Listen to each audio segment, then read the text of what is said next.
Welcome, today we're going to show you how to fix macOS Tahoe not recognizing external monitor. So this problem can be caused because your macOS is outdated or you don't have the right drivers for your external monitor, or sometimes some of the adapters that you have connected to your MacBook or the dongles that you have connected is interfering with the connection with your external monitor. So the first solution that we have is to click on the Mac button on the top left, as seen from here.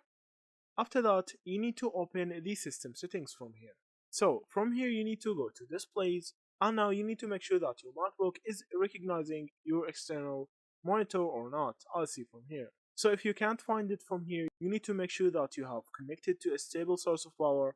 After that, you can try to restart your MacBook and see if it shows up again from here. Also, you can see if there's any other app interfering with the connection, so try to force quit any other app.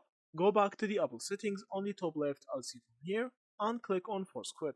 After that, this menu will appear and it will show you all the apps that is working right now. You can force quit any app from here.